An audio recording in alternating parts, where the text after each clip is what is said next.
Assalamualaikum warahmatullahi wabarakatuh. Bismillahirrahmanirrahim. Alhamdulillahi rabbil alamin. Wa bihi nasta'inu ala umurid dunya waddin. Asyhadu an la ilaha illallah wahdahu la syarika lah. Wa asyhadu anna sayyidana Muhammadan abduhu wa rasuluh.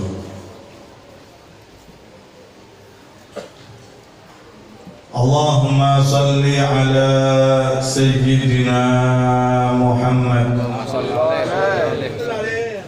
salatan taghfiru biha dhunub wa tuslihu biha al-qulub wa tantaliqu biha al-usub wa talinu biha as-su'ub wa ala alihi wa sahbihi wa man ilaihi mansub. Allahumma salli wa sallim ala sayyidina Muhammadin wa ala ali sayyidina Muhammadin wal ashab salatan wa salaman tarfa'u bihima bainana wa bainahu al-hijab wa tudkhiluna bihima alaihi min awsa'il bab wa tasqina bihima biyadihi syarifati a'dabal ku'usi min ahla syaraf. Rabbi israh li sadri wa yassir li amri wa hlul 'uqdatam min lisani yafqahu qawli. Amin ya rabbal alamin. Amma ba'd. Habaibna wa ulama'ina al-a'izza wa ikhwanina al-qurama, hadirin hadirat yang dirahmati Allah subhanahu wa ta'ala. Syukur alhamdulillah, siang hari ini Allah subhanahu wa ta'ala kembali mempertemukan kita dalam satu majelis yang sangat mulia, majelis yang kita yakin insya Allah penuh rahmat, penuh berkah. Dengan perantara para aulia dan juga perantara para ulama, Allah subhanahu wa ta'ala menghadirkan kita pada tempat yang mulia ini tentu ingin memberikan kemuliaan kepada kita semuanya. Semoga dengan barakah majelis haul ini, barakah para aulia, barakah para ulama, semua doa hajat kita dikabulkan oleh Allah subhanahu wa ta'ala. Semua dosa kesalahan kita diampuni oleh Allah subhanahu wa ta'ala. Amin ya rabbal alamin. Dikisahkan pernah seorang sayyid, seorang tuan memerintahkan kepada budaknya untuk memberi beberapa kebutuhan ada di pasar dengan memberikan uang 4 dirham. Maka ketika sang budak tersebut berangkat pergi ke pasar, di tengah jalan mendapatkan ada kerumunan, gerombolan daripada orang-orang lagi duduk. Ternyata di situ ada majelis seorang alim, seorang saleh, yaitu Mansur bin Ammar radhiyallahu taala anhu. Maka si budak ini ikut hadir, ikut mendengarkan. Di akhir majelis, sang mutakalim Al-Imam Mansur bin Ammar, di sampingnya ada seorang fakir. Dia mengatakan, man a'ta hadzal fakir arba'ata darahim da'autu lahu bi arba'i da'awat. Siapa yang mau memberikan kepada orang fakir ini uang 4 dirham, maka saya akan doakan dia dengan 4 macam doa. Maka sang budak, dia merasa membawa uang 4 dirham, maka dia langsung segera memberikan uang tersebut kepada orang fakir tadi. Si tuan menanti di rumah, ini budak gak datang-datang kemana. Sampai sekian lama, akhirnya budak datang dengan tangan kosong. Maka sang tuan tadi mengatakan, bukankah aku berikan kepada kamu uang 4 dirham untuk kamu memberikan beberapa kebutuhan yang saya sebutkan? Tapi kenapa kamu pulang dengan tangan kosong? Dan mana uang 4 dirham tersebut? Akhirnya sang budak menceritakan, tadi di tengah jalan saya melihat banyak orang berkumpul. Ternyata ada seorang pembicara memberikan nasihat. Di akhir dia menyampaikan siapa yang akan memberikan kepada seorang fakir 4 dirham, maka akan didoakan dengan 4 macam doa. Maka uang itu saya berikan kepada orang fakir tadi. Maka si tuan mengatakan, terus kalau begitu 4 doa itu apa saja yang kamu minta?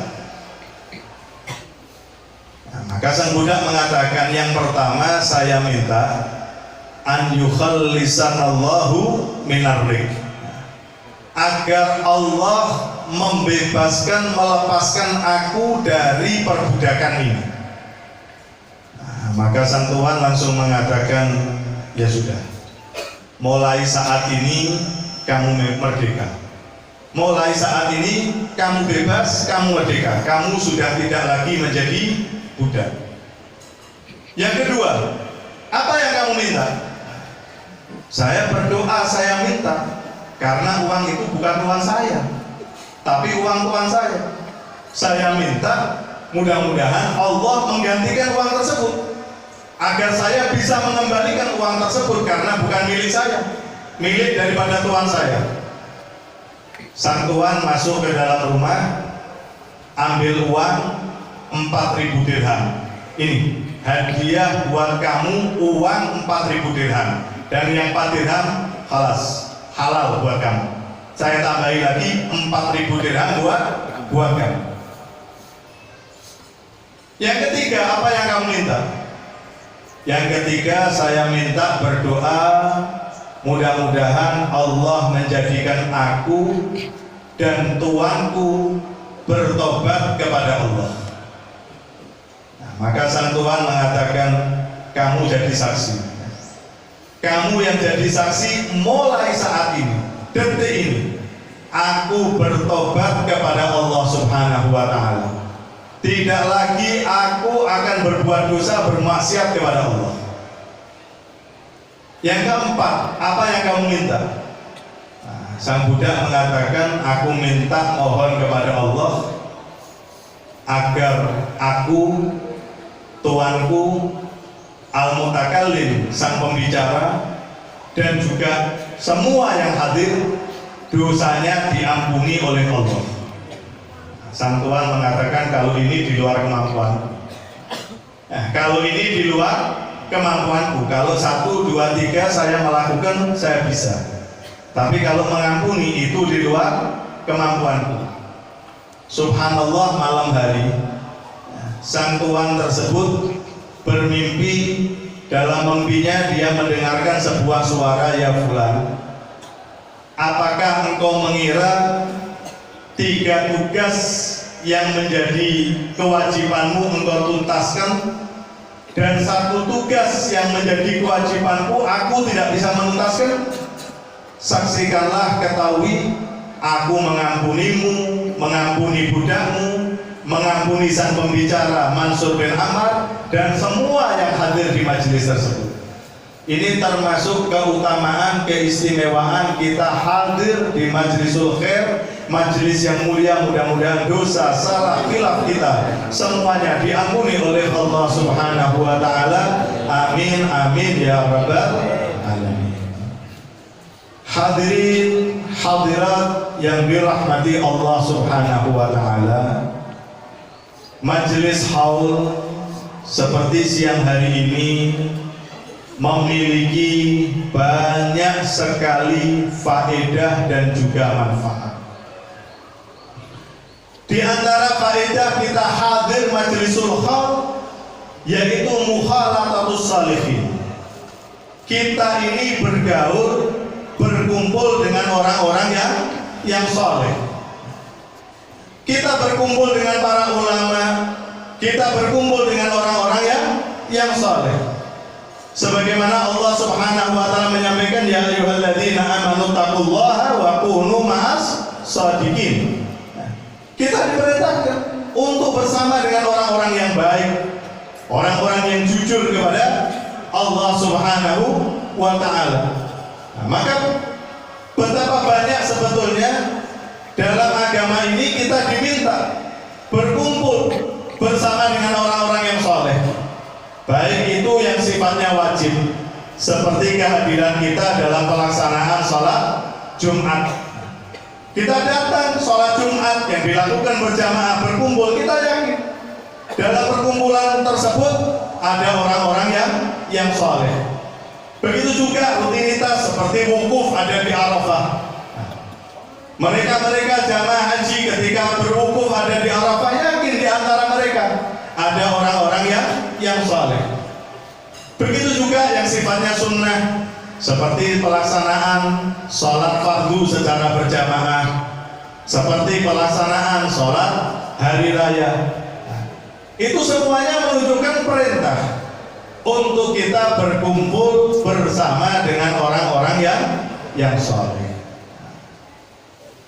Kehadiran kita berkumpul pada tempat yang mulia ini bersama dengan orang-orang yang soleh, Allah Subhanahu wa ta'ala pasti akan memberikan imbalan dan Allah pasti akan memberikan balasan.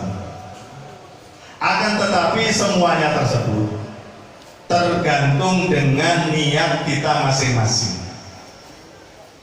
Karunia, imbalan, balasan yang diberikan oleh Allah itu tergantung niat kita masing-masing. Apa niat kita, apa tujuan kita hadir ikut bersama dalam majelis haul seperti siang hari ini? Yang pertama mungkin hadir haul mendengarkan cerita daripada orang-orang yang soleh, mendengarkan biografi daripada orang-orang yang soleh, manaqib daripada orang-orang yang soleh, para ulama, tergerak dalam hatinya, saya akan meniru, saya akan mencontoh mereka itu para ulama, mereka para ulia yang dimuliakan oleh Allah. Amalan mereka apa? Perbuatan mereka apa? Saya akan mencontoh, saya akan meniru dengan sempurna. Al-ittiba'ut tam. Dia ingin mencontoh, meniru dengan sempurna. Yang seperti begini ini, dia mungkin akan bisa menjadi khalifah daripada ulama atau wali tersebut. Cuman kita ini kadang-kadang sekarang ini kalau mendengarkan kisah cerita daripada orang-orang soleh, kita baca kitab kisah ceritanya orang-orang soleh, kadang-kadang terbayang dalam pikiran kita itu seakan-akan itu satu hal yang tidak mungkin. Jadi mungkin cerita mereka itu kita anggap itu adalah fiksi, atau mungkin kita anggap sebagai dongengan. Kita mendengar cerita mereka yang melakukan misalnya sholat sunnahnya semalam ada yang sampai 1000 rakaat yang dikerjakan oleh Imam Ali Zainal Abidin Ibn Husain bin Ali bin Abi Thalib. Seperti itu juga dilakukan oleh Syekh Abdul Qadir Jailani. Seperti itu juga dilakukan oleh Al-Imam Abu Hasan Asy'adzili. Beliau itu sholat malamnya 1000 rakaat. Kita baca cerita itu mungkin kita bayangkan, mungkin nggak bisa atau tidak. Atau kita baca kisah cerita Imam Syafi'i yang tiap hari beliau menghatamkan Al-Quran. Kalau kita bayangkan, kita pikirkan, kalau tiap hari hatam Al-Quran, terus aktivitas apa, kegiatan apa yang lainnya, bisa atau tidak bisa? Belum kita itu kadang-kadang sudah pesimis. Ya, kita kadang-kadang sudah pesimis. Asaki bagi yang ngasih itu tetap ada. Yang membuat mereka bisa untuk melakukan masih tetap ada, yaitu Allah Subhanahu wa Ta'ala. Kalau kita punya tekad, kita punya niat, insya Allah Allah akan memudahkan kepada kita. Allah akan buat kita bisa melakukan seperti apa yang mereka lakukan. Pernah dalam satu majelis diceritakan, dikisahkan seorang wanita perempuan salihah, Rabi'ah Adawiyah, buka Al-Quran, ngaji sampai ketika beliau wafat, beliau berhasil menghatamkan 7.000 kali hataman Al-Quran. Al-Habib Ahmad bin Muhammad Al-Mekhdar, abah daripada Habib Muhammad Al-Mekhdar yang makamnya ada di Gubah di Ampel, Surabaya. Beliau yang termasuk menulis syair qasidah yang menjadi kesenangan Syekhana Kiai Haji Maimun Zubair, sa'dana fid dunya wa fauzana fil ukhra bi Hadijatil Kubra wa Fatimatis Zahra. Ada Habib Ahmad bin Muhammad Al-Mekhdar. Mendengar kisah Rabi'ah Adawiyah, tergerak dalam hatinya. Ini perempuan, wanita, bisa. Saya laki-laki, rijal, masa saya tidak bisa? Sebelum meninggal, gali yang lain. Digali yang lain. Di sela-sela kesibukannya masuk buka Al-Quran, ngaji Al-Quran. Sampai anak-anaknya mengatakan, "Mbah, kok seperti begini terus?" Ya, kalau orang tanya Abah di mana, Abah dalam kuburan. Ya, gak enak jawab. Ya, maka saya mengatakan, "Nak, Rabi'ah Adawiyah perempuan 7.000, Abahmu rajul laki, masuk kalah dengan seorang perempuan." Akhirnya beliau berhasil menghatamkan 7.000. Berhasil 7.000. Bah sudah 7.000. Lah masuk sama dengan perempuan. Itu perempuan 7.000. Ada rajul laki-laki. Akhirnya beliau menambah sampai beliau wafat, beliau menghatamkan 8.000. Hebat. Semangat yang dimiliki. Maka itu kalau kita mendengar cerita orang-orang soleh, jangan putus asa. Was gak iso. Belum kita sudah optimis. Mereka bisa karena pertolongan Allah. Insya Allah dengan pertolongan Allah saya juga pasti bisa. Al-Habib Ali bin Muhammad Al-Habasyi pernah dalam satu majelis beliau menceritakan tentang Al-Habib Abdurrahman bin Muhammad As-Segaf, yang mana beliau ini punya amalan rutinitas baca Al-Quran, dan beliau berhasil menghatamkan sepagi 4 kali dan malam 4 kali, sehari semalam 8 kali hatam Al-Quran. Ketika Habib Ali menyampaikan, ada salah satu muridnya, Habib Muhammad bin Saleh Al-Abbas, sahib Quraidah, sahib Ahmad, yang tinggal di Wadi Ahmad, ada di negeri Hadramaut. Tergerak dalam hatinya, saya harus bisa. Akhirnya beliau pun melakukan rutinitas ngaji ngaji sampai alhamdulillah bisa sehari sekali khatam Al-Quran. Tulis surat kepada gurunya Habib Ali. Alhamdulillah, saya sekarang tiap hari bisa khatam Al-Quran sekali. Habib Ali menerima surat tersebut, diucapkan, Masya Allah, diucapkan selamat segala macam, tingkatkan, jangan berhenti. Ditingkatkan terus oleh beliau sampai alhamdulillah sehari bisa dua kali. Tulis surat lagi kepada gurunya, alhamdulillah sehari sekarang sudah bisa dua kali. Habib Ali mengucapkan selamat dan kasih semangat, teruskan, tingkatkan. Walhasil sampai akhirnya beliau ini bisa sehari pagi 5 kali dan malam 5 kali. Himmah, semangat yang tinggi, yang luar biasa.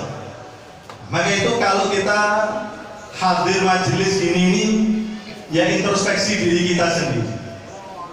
Di mana tempat kita? Di mana posisi kita? Itu mereka yang pertama, kepingin mengikuti secara sempurna. Ada yang kedua, hadir majelis haul, dengar cerita orang-orang yang soleh, ya, biografi mereka, kepingin mengikuti, ya, kepingin mengikuti, tapi nggak mampu, ya, tapi nggak mampu. Oh, kalau sana semalam sholat sunnah 1000 rakaat, saya nggak mampu, paling kuat saya ya 10 rakaat. Bismillah, 10 rakaat. Tapi punya niatan, kepingin seperti mereka. Oh, kalau mereka bisa tiap hari khatam Al-Quran, saya harus bisa, paling nggak tiap hari ngaji Al-Quran, walaupun nggak khatam. Rutin, istiqomah, tiap hari ngaji Al-Quran. Punya niatan, kepingin, tapi nggak bisa sempurna, nggak apa-apa. Karena disebutkan dalam hadis man tasyabbaha biqaumin bahwa minhum, orang yang meniru, mencontoh satu kaum, dia akan termasuk kelompok golongan daripada kaum tersebut. Punya niatan tapi nggak mampu, insya Allah termasuk dalam masuk golongan mereka ini. Kemudian ada yang ketiga. Nah, yang ketiga ini, dengar ceritanya orang soleh, dengar biografinya orang soleh, amalannya seperti apa, sholatnya, baca Al-Qurannya, zikirnya, qiyamul lailnya seperti apa, kepingin. Tapi dia menyadari kesibukan saya banyak, ya, saya masih punya urusan ini, urusan itu, macam-macam urusannya, sehingga nggak mampu, ya, nggak bisa sama sekali. Seperti ini insya Allah juga nggak apa-apa. Disebutkan dalam hadis, humul qaum la yasqa bihim jalisuhum, mereka satu kaum, nggak akan celaka orang-orang yang duduk kumpul bersama dengan mereka. Yang bahaya ini nomor 4, ikut hadir majelis haul supaya dikatakan termasuk kelompok orang yang soleh, atau dia mungkin mengeklaim dirinya sebagai orang yang soleh. Mohon maaf, ya, dekat-dekat dengan para ulama cuma foto dong, nggak tahu tujuannya untuk apa. Ngerti dewi kan? Nah, dekat dengan ulama, hadir majelis, ya dengan tujuan untuk apa? Wallahu a'lam. Al-mahabbah ini, rasa cinta ini, amr qalbi, urusan yang ada dalam hati. La ya'rifuha illallah, gak ada yang tahu apa yang ada dalam hati kita kecuali Allah Subhanahu wa ta'ala. Mudah-mudahan Allah menata niat kita semua. Allah berikan yang terbaik untuk kita semuanya. Amin, amin ya rabbal alamin. Hadirin yang dirahmati Allah Subhanahu wa ta'ala, kita melihat mereka para ulama ini dari hadapan kita, mereka para sholihin, mereka mendapatkan derajat kemuliaan yang tinggi di sisi Allah Subhanahu wa ta'ala karena sebab apa? Karena sebab mereka itu taat kepada Allah dan juga taat kepada Rasul sallallahu alaihi wasallam. Mereka ini menjadi orang-orang yang mulia, derajat pangkatnya tinggi di sisi Allah karena ketaatan mereka kepada Allah dan ketaatan mereka kepada Rasul sallallahu alaihi wasallam. Man yuti'illaha wa rasulahu faqad faza fawzan 'azima. Orang yang taat kepada Allah, orang yang taat kepada Rasulnya, faqad faza fawzan 'azima. Disebutkan dalam Jalalain, ainala ghayata matlubih. Dia meraih paling tinggi puncak apa yang diinginkan. Itu namanya fauzan 'azima, keberuntungan yang sangat agung. Apa yang diharapkan, apa yang diidam-idamkan, dia bisa meraihnya. Tentu bukan cuma urusan dunia saja, tapi dunia sampai dengan akhirat. Mereka para ulama kita ini, para aulia adalah qudwah hasanah, contoh yang baik bagi kita semuanya. Kita itu nggak hidup di zaman Nabi, kita nggak menangi Nabi. Mereka para sahabat yang ikut menangi Nabi, tahu seperti apa Nabi. Alhamdulillah diteruskan oleh para tabi'in, para tabi'in, para tabi'in, terus tabi'in sampai kepada para ulama yang kita saksikan, yang kita lihat seperti apa mereka ini. Maka mereka ini adalah qudwah hasanah, contoh yang baik bagi kita semuanya. Al-Habib Ahmad bin Hasan Al-Attas, beliau mengatakan asyan kullu syan fi hifdhi amalis salafinas salih min akhlaqihimul mahmudah.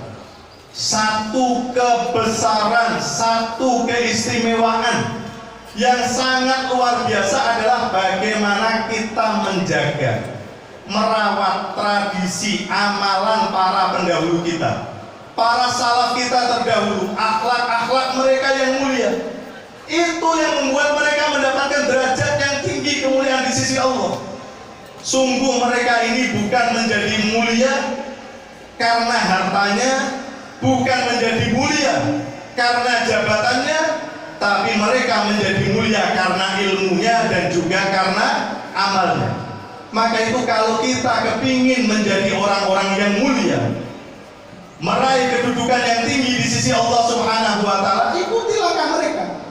Contoh ada di depan kita, kita melihat, menyaksikan. Al-Habib Abdullah mengatakan, laqad darajal aslaf min qabli haula wa himmatuhum nailul makarimi wa fadl. Para salaf dulu, sebelum mereka ini, di zamannya Habib Abdullah ada, para salaf kita itu dulu, mereka itu punya niatan, punya cita-cita, nailul makarim wal fadli, meraih kemuliaan, kedudukan yang tinggi. Di mana? Bukan di mata manusia. Kemuliaan bukan di mata manusia. Kemuliaan, kedudukan yang tinggi ada di sisi Allah Subhanahu wa Ta'ala. Itu yang menjadi prioritas mereka. Itu yang menjadi harapan mereka dalam kesempatan hidup yang diberikan di atas dunia ini. Sekarang Allah Subhanahu wa Ta'ala berikan kesempatan kepada kita hidup di atas dunia ini. Mudah-mudahan Allah berikan taufik hidayah kepada kita semua. Allah jadikan kita sebagai hamba-hamba yang taat kepada Allah, taat kepada Nabi Muhammad SAW, sehingga kita pun mendapatkan meraih kedudukan yang mulia, derajat yang tinggi ada di sisi Allah Subhanahu wa Ta'ala. Hadirin yang dirahmati Allah Subhanahu wa Ta'ala, majelis haul seperti siang hari ini juga termasuk majelis untuk kita mengobati hati kita ini. Hati kita ini yang merupakan mahal nadratillah, tempat Allah melihat, tempat Allah memandang kita. Allah nggak melihat bentuk kita, Allah nggak melihat fisik kita, Allah nggak melihat amalan kita. Allah melihat, Allah menyaksikan apa yang ada di dalam hati kita. Majelis seperti ini adalah majelis dawah lida'i qulubina, majelis untuk kita mengobati penyakit-penyakit hati kita. Hati kita ini penuh dengan berbagai macam penyakit hati. Ya sombong, ya ujub, ya su'udzon, ya macam-macam, ya hubbid dunya, hubbil jah wa kulli syai'. Itu yang ada dalam hati kita. Maka dengan berkat para aulia, dengan berkat para ulama, kita minta, kita mohon kepada Allah Subhanahu wa Ta'ala, mudah-mudahan buyar selesai dari majelis ini, Allah bersihkan hati kita semuanya, Allah sucikan hati kita semuanya ini. Doa mungkin sering kita panjatkan. Allah Subhanahu wa Ta'ala menyampaikan, walladzina ja'u min ba'dihim yaquluna rabbana ighfir lana wa li ikhwanina alladzina sabaquna bil iman wa la taj'al fi qulubina ghillan lil ladzina amanu rabbana innaka raufur rahim. Kita minta kepada Allah, kita panjatkan, kita mohon minta kepada Allah, wala taj'al, kita minta mohon kepada Allah, jangan sampai ada di dalam hati kita ini rasa benci, dengki, iri dengan orang-orang yang beriman. Sayyidina Abdullah bin Abbas ketika beliau masuk ke Masjidil Haram, beliau memandang kepada Ka'bah, beliau sampaikan, innallaha syarrafaki wa adzamaki wa karramaki. Wahai Ka'bah, sesungguhnya Allah itu muliakan engkau, Allah agungkan engkau. Wal mu'minu, sedangkan seorang mukmin itu a'dhamu hurmatan indallah minka. Seorang mukmin itu lebih tinggi, lebih agung kemuliaannya dibanding engkau, wahai Ka'bah. Seorang mukmin itu nilainya di hadapan Allah lebih agung, lebih mulia ketimbang bangunan Ka'bah. Kemudian bagaimana kita itu bisa menanamkan dalam hati kita ada rasa benci dengan orang-orang mukmin, ada rasa dengki dengan orang-orang mukmin, dengki dengan ulama, dengki dengan dzurriyyah Nabi Muhammad sallallahu alaihi wasallam, dengki dengan orang-orang yang saleh. Mudah-mudahan Allah bersihkan hati kita semua. Nah, mudah-mudahan Allah sucikan hati kita semuanya. Daripada kita itu menanamkan benci, dengki, lebih baik kita tanamkan kebahagiaan, gembirakan orang, nyenangkan orang. Dalam sebuah riwayat disebutkan, man adkhala ala mu'min sururan khalaqallahu min dalika surur sab'ina alaf malak yastaghfiruna lahu ila yaumil qiyamah. Siapa orang yang memasukkan kegembiraan dalam hati seorang mukmin, nyenangkan orang, gembirakan orang, Allah berikan imbalan.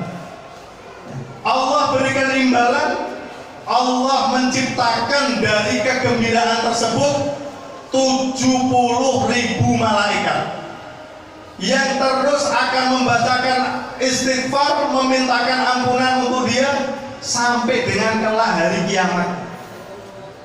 Daripada kita itu benci dengan fulan, gak senang dengan fulan, ngeritik fulan, lebih baik kita gembirakan orang.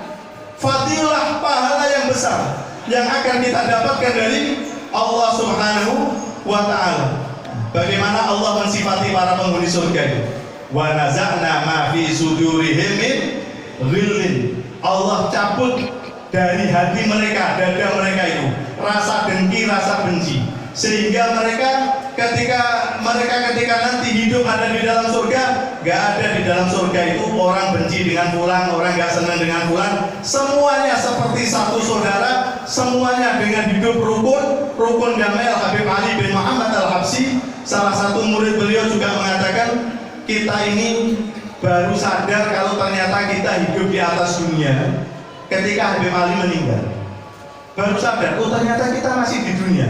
Mereka menganggap semasa hidup Habib Ali seakan-akan mereka ada di dalam surga, karena dari ujung-ujung kota, dari ujung kota Siwun sampai ujung kota Siwun, lahat yatahassam, gak ada orang bertikai, orang tukaran, orang gegeran, gak ada sama sekali. Sehingga seakan-akan seperti mereka berada di dalam surga. Mudah-mudahan Allah Subhanahu wa taala penuhi semua hajat kita semuanya. Allah Subhanahu wa taala limpahkan karunia anugerahnya kepada kita semuanya. Berkat daripada orang-orang yang saleh. Mudah-mudahan Allah panjangkan umur kita semuanya. Para ulama kita, syiban kita, orang-orang tua kita, mudah-mudahan Allah panjangkan umurnya. Allah berikan sehat afiat kepada beliau. Allah berikan panjang umur juga kepada kita semuanya. Allah berikan sehat afiat kepada kita semuanya. Sehingga insya Allah Allah takdir lagi kita untuk bisa berjumpa dengan bulan suci Ramadan. Dan Allah Subhanahu wa taala takdir kita kembali untuk bisa berjumpa di majelis yang mulia ini. Mudah-mudahan majelis ini bukan majelis yang terakhir bagi kita semuanya. Mudah-mudahan Allah pertemukan kita pada tahun-tahun yang akan datang dalam keadaan yang lebih baik lagi, dalam keadaan yang lebih mulia lagi. Amin amin ya rabbal alamin. Hadza minni wa lakum minkum. Assalamualaikum warahmatullahi wabarakatuh.